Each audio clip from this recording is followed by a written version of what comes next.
Shema Israel, Adonai Eloheinu, Adonai Echad. 이스라엘아 들으라. 주 우리 하나님, 주는 하나이시라. 예수하여 새로운 한 주의 토라를 살펴볼 수 있게 해주셔서 감사합니다. 토라 포션의 말씀은 저희의 양식이 되고 예수와에 대해 가르쳐주며 태초부터 오늘날까지 주님이 어떤 분이셨는지를 가르쳐줍니다. 또한 토라 포션은 주님이 앞으로 어떻게 행하실지를 가르쳐줍니다. 주님의 빛을 비춰주시고 성령님이 항상 설명하고 가르쳐주시는 걸 허락하여 주소서. 예수와의 토라를 배우는 것처럼 저희를 가르치소서. 예수와의 이름으로 기도합니다. 아멘. 여러분, 좋은 한 주입니다. 이번 주 토라 포션은 타즈리아입니다. 타즈리아는 출산이라는 뜻입니다.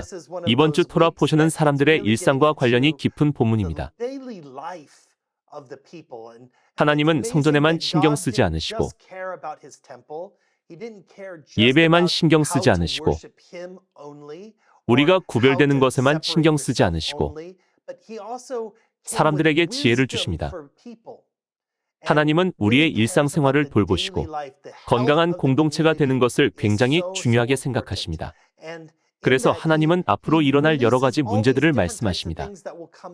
지난주처럼 음식에 대한 것도 있고 질병에 대한 것도 있고 출산이라는 중요한 문제도 등장합니다. 이스라엘에서 출산은 매우 중요한 일이었습니다. 출산은 하나님의 부르심이 대대로 이어지는 것이라는 걸 기억하세요. 주님은 이렇게 말씀하셨습니다. 나는 아브라함, 이삭, 야곱의 하나님이다. 하나님은 아브라함에게 말씀하셨습니다. 나는 내 후손의 하나님이 될 것이다. 그런데 아브라함의 자녀가 몇 명이었죠? 처음에 아브라함은 상속자가 없었습니다. 그 다음은 이삭입니다. 이삭은 상속자가 몇 명이었죠? 단 2명뿐이었습니다. 그 다음은 야곱입니다. 야곱은 12아들이 있었고 그들은 매우 번창했습니다. 하나님은 그들을 애굽에서 데리고 나와서 주님을 예배하도록 하십니다. 그래서 이제 나라가 되었습니다. 그러나 그 나라는 약속의 땅에 들어가야 합니다. 그래서 준비가 필요합니다. 사막에서 유목민 생활을 할 뿐 아니라 성에 들어갈 때 필요한 것을 사막에서 연습해야 했습니다. 하나님이 맺으신 약속을 기억하세요. 너희가 짓지 않은 성을 내가 너희에게 주리라. 너희가 심지 않은 포도밭을 내가 너희에게 주리라. 너희가 가꾸지 않은 과수원을 내가 너희에게 주리라. 그 약속은 대대로 전해져야 합니다. 그래서 우리는 딸의 탄생을 축하해야 합니다. 그들은 훗날 어머니가 될 것이고 새로운 세대에게 토라를 가장 먼저 가르칠 것이기 때문입니다. 그리고 우리의 아들들로 인해 하나님께 영광을 돌릴 것입니다. 그들은 제사장처럼 될 것이고 빛과 영광이 될 것이며 중요한 사람이 될 것입니다. 하나님의 축복이 임하고 넘쳐흐르는 것을 사람들에게 보여줄 것입니다. 여러분은 이런 생각이 들 수 있습니다.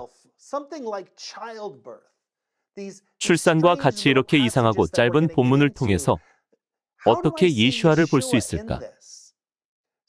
이번 주 토라 포션은 레위기 12장 1절부터 13장 59절까지입니다. 단 2장뿐이고 별로 길지 않습니다. 그런데 내용이 조금 반복됩니다. 정결하게 하는 절차와 동물들에 대한 수많은 내용이어서 이미 읽은 내용들이기 때문입니다. 그래서 읽다 보면 건너뛰고 싶을 수도 있습니다. 그러나 천천히 읽으시기 바랍니다. 여러분에게 몇 가지 질문을 하고 싶습니다. 다른 성경의 어느 책에서 이런 내용을 볼 수 있나요?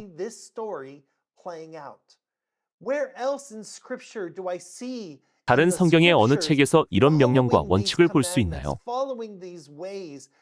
그리고 어디에 생명과 죽음이 임하고 어디에 불순종과 순종이 임하나요?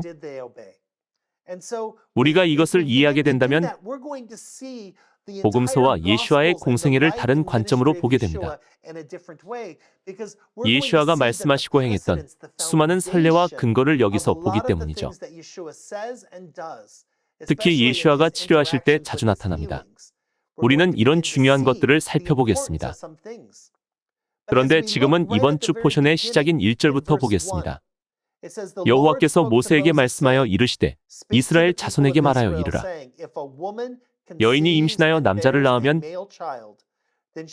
그는 이래 동안 부정하리니 곧 월경할 때와 같이 부정할 것이며 8째 날에는 그 아이의 포피를 벨 것이요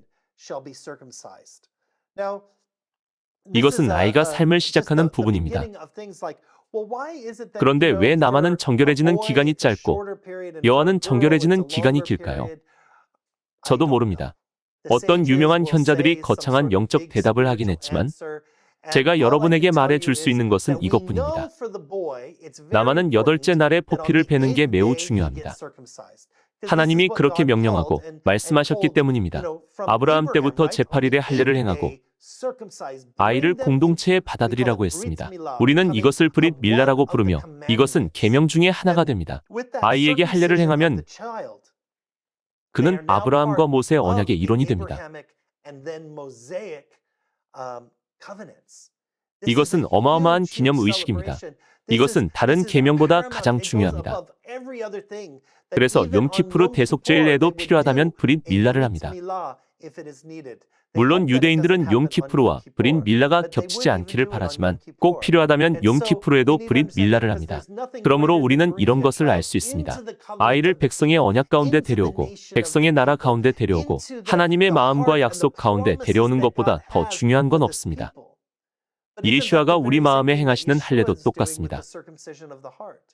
예수아는 그것이 지체되는 걸 바라지 않으십니다. 주님은 우리가 처음부터 마음의 할례를 받아서 모든 축복을 받길 바라십니다. 언약과 약속, 공동체의 영향력은 굉장히 중요합니다. 우리는 이 본문에서 그 중요성을 보게 됩니다. 아, 8째 날에는 이렇게 해야 하는구나. 그때 나만을 데려와서 할례를 행해야 합니다.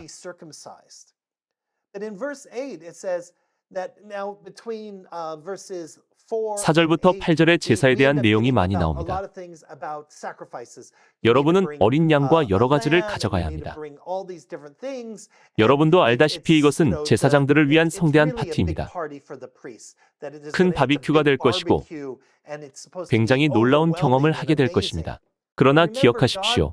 하나님은 절대로 여러분을 빈곤하게 만드시려는 게 아닙니다.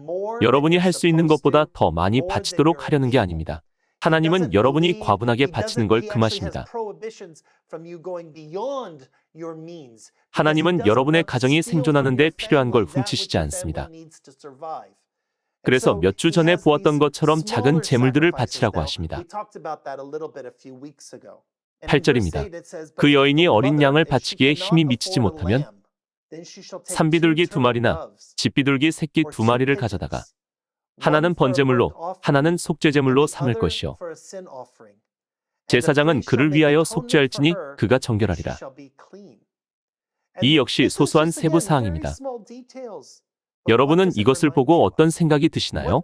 레위기 12장 1절부터 8절에 있는 이 자세한 규정을 보면서 우리가 무엇을 바라보고 기다려야 하는지 알게 됩니다. 흔히 떠오르는 중요한 질문이 있습니다. 여러분이 알고 있는 예수아는 새로운 종교를 만들려고 한 걸까요? 예수아는 토라에 반대하던 교사였나요? 유대인은 오랜 세월 그렇게 주장해 왔습니다. 그러나 토라의 핵심과 예수아의 행적을 살펴보고 예수아가 정말로 어떤 분이신지 보게 된다면 우리는 무엇을 보게 될까요? 누가복음 2장 22절부터 32절입니다. 모세의 법대로 정결 예식의 날이 참에 아기를 데리고 예루살렘에 올라가니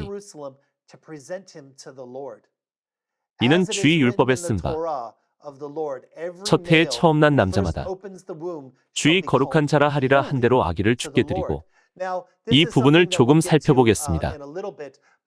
이스라엘은 제사장 나라가 되어야 하지만 사람들의 죄 때문에 하나님이 레위인들을 택하셨습니다. 원래는 각 가정의 장자가 모두 주를 섬기는 데 드려져야 했습니다. 그러나 레위인들이 그 일을 대신하면서 대신 속하는 구속이 이루어졌습니다. 특정한 제물을 바쳐서 자신이 못하는 것을 레위인이 대신하는 것에 감사했습니다. 예수아는 어머니인 마리아, 즉 미리암의 첫 해에서 태어나셨습니다. 그리고 이제 미리암과 요셉이 아들을 성전에 데려옵니다. 그렇게 하나님이 시키신 대로 했습니다. 24절입니다. 또 주의 율법에 말씀하신 대로 산비둘기 한 쌍이나 혹은 어린 집비둘기 둘로 제사하려 함이더라. 이것은 명확하게 문자 그대로 겸손함을 상기시킵니다.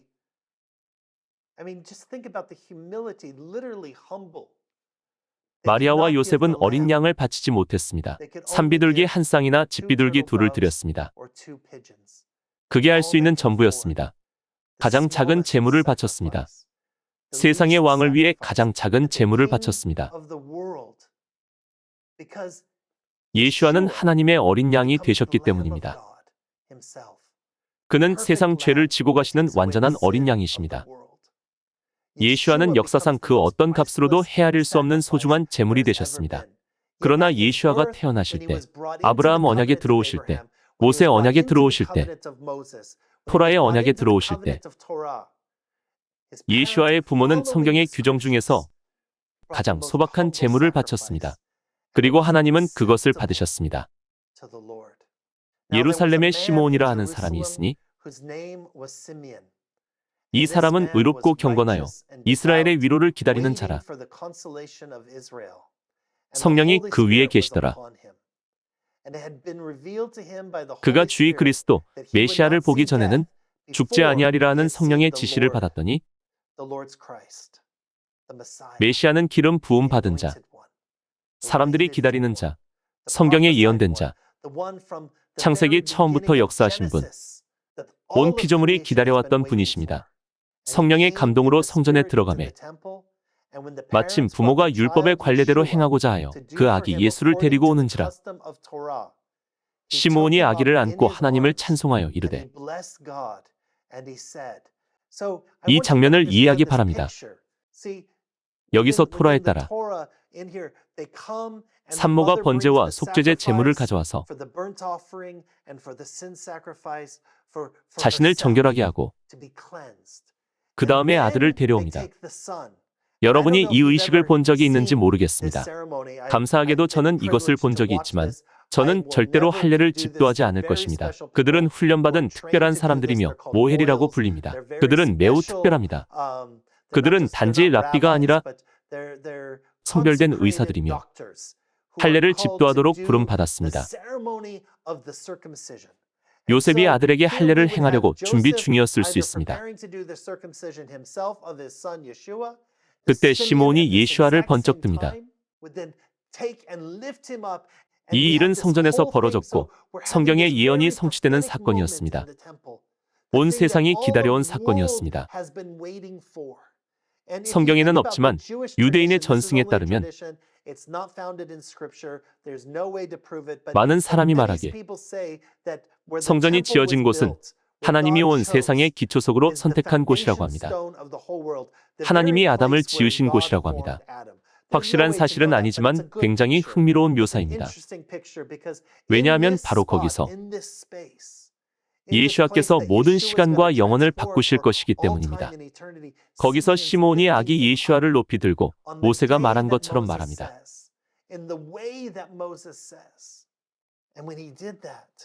시므온이 아기를 안고 하나님을 찬송하여 이르되 주제여 이제는 말씀하신 대로 종을 평안히 놓아주시는도다. 내 눈이 주의 구원을 보았사오니 그분은 예수와 하나님의 구원이십니다. 이는 만민 앞에 예비하신 것이요 이방을 비추는 빛이요 주의 백성 이스라엘의 영광이니이다 하니 정말 아름답지 않나요? 예수와의 출생과 할례의 모든 과정 속에서도 한 새 사람을 보여주는 예언이 나타납니다. 광야에서 모세를 통해 이미 하나님이 말씀하셨습니다. 첫 해에 처음 태어난 남자에 대해 말씀하셨고 예수와의 부모도 그 전통 즉 토라의 말씀을 따랐습니다. 이것은 생명의 말씀이고 하나님의 교훈입니다. 그리고 시므온은 예언의 성취를 기다리고 있었습니다. 생각해 보세요. 시므온은 예언을 받았던 이스라엘의 장로였습니다. 그 당시 모든 아이를 하나님께 봉헌하기 위해 데려왔습니다. 모든 아이가 할례를 받도록 데려왔습니다. 모든 아이를 데려와 아이를 위해 제사를 드렸습니다. 시므온은 그것을 보며 생각했습니다. 이 아이는 아니야. 저 아이도 아니야. 알다시피 그 당시에 예슈아는 흔한 이름이었습니다. 드문 이름이 아니었습니다. 예슈아와 예호슈아가 동시에 있었습니다. 각각의 의미는 구원, 하나님이 구원하신다를 나타냅니다. 사람들은 그 예언적 이름을 아이들에게 많이 붙여주곤 했습니다. 왜냐하면 그때가 메시아의 때였기 때문입니다. 시므온은 성령님을 통해 깨달았습니다. 성령님이 시므온에게 임하셨습니다. 그래서 시므온이 주님을 송축하며 아름답게 말했습니다. 우리는 이런 것을 잘 알아야 합니다. 우리는 이런 작은 것들도 놓치지 말아야 합니다. 꼭 출산에 관해서만이 아니라 모든 면에서 그렇습니다. 이스라엘 사람들이 이것을 깨달을 수 있었습니다. 우리의 메시아도 사람으로 잉태되었고 겸손하셨으며 토라의 길을 따르셨습니다.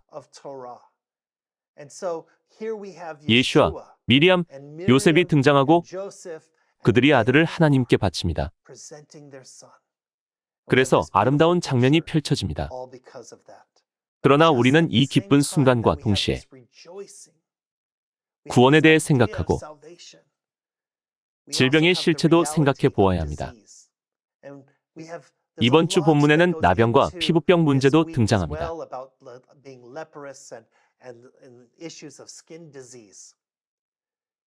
그것은 우리를 부정하게 합니다.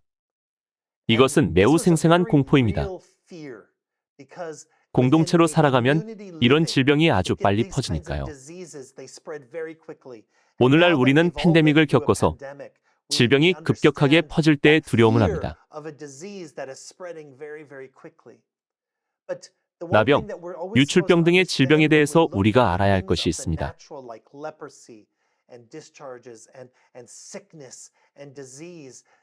모든 질병이 하나님의 징벌인 것은 아닙니다. 질병이 존재하는 것은 사람들이 하나님께 불순종하기로 결정했기 때문입니다. 사람들은 주님께 불순종하기로 결정했습니다. 아담과 하와와 모든 후손이 그렇게 행했습니다.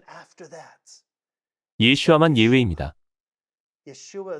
예슈아는 완전하셔서 질병이 달라붙을 수 없었습니다. 그래서 예슈아는 혈루병을 앓는 여인도 두려워하지 않으셨고 나병 환자도 두려워하지 않으셨으며 두려움이 없으셨습니다. 예슈아가 주님께 온전히 순종하셨기 때문입니다. 지난 주의 토라 포션이 생각납니다. 모세가 아론에게 주의 영광을 보려면 어떻게 해야 할지 말해 주었습니다. 예슈아가 온전히 순종하셨기 때문에 치유의 역사가 일어납니다. 따라서 우리 시대에도 이것을 반드시 알아야 합니다. 아무도 영적 나병과 영적 상태를 보지 못할 것입니다. 그러나 하나님은 보십니다. 하나님은 우리의 마음과 생각의 상태를 보십니다. 하나님은 우리 주변의 상태를 보십니다. 예슈아는 당신을 치유하려고 준비하고 계십니다. 레위기 13장 45절에서 46절입니다.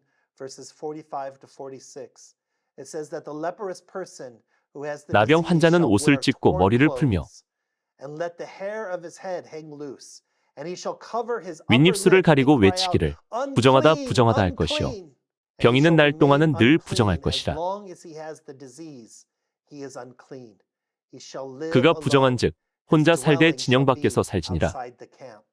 사회적 동물인 인간이 나병 환자로 살면 어떨지 상상이 되시나요? 어떤 면에서는 우리 자신의 마음과 삶 속에서도 우리 삶의 죄 때문에 다른 사람들과 마음이 단절되어서 삽니다. 우리는 분리되었습니다. 그러나 하나님은 당신이 질병 속에서 머물지 않기를 바라십니다. 주님은 당신이 정결해져서 항상 참여하기를 바라십니다. 주님은 항상 은혜와 자비를 베풀어 당신을 용서하려고 하십니다. 하나님은 영적 나병을 용서하시고 당신을 매일 온전하고 정결하게 하십니다. 주님은 매 순간 그렇게 하실 수 있습니다. 당신은 짐 밖에 홀로 살 필요가 없습니다. 나는 부정하다 부정하다라고 생각할 필요가 없습니다. 옷을 찢을 필요가 없습니다. 혼자 살 필요가 없습니다. 예슈아가 당신 안에서 함께 거하시려고 합니다. 성령님은 당신을 정결하게 하시고새 옷을 주려고 하십니다. 나병이 깨끗이 낫고 완전히 사라지면 머리와 눈썹 등 전신의 털을 다 밀라고 하십니다. 남녀가 다 그렇습니다. 그리고 제8일에 다시 성별됩니다. 브릿 밀라의 8째 날에 예슈아가 시므온의 팔에 안겨 송축을 받은 것처럼 하나님은 당신을 축복하십니다. 하나님이 오늘 당신을 안고 치유하려 하십니다. 온전히 순종하시던 예슈아는 신체적 나병을 고치실 수 있고 영적 나병도 고치실 수 있습니다. 그러므로 갓 태어난 아기처럼 새 것을 받아들이고 다시 주께 헌신하십시오. 우리는 어린 양을 가져올 필요가 없습니다. 하나님의 어린 양이 완전한 속죄 제물이시기 때문입니다. 그러니 우리 삶을 제물로 바치며 주 안에서 다시 즐거워합시다. 예슈아여, 당신의 토라를 우리 마음에 늘 열어주소서. 주님의 원리들을 늘 발견하게 하시고 그 원리가 저희 삶에 넘쳐흐르게 하소서. 주님의 토라가 살아있음에 감사드립니다. 진리의 말씀을 우리에게 전해준 것에 감사합니다. 예슈아의 이름으로 기도합니다. 아멘.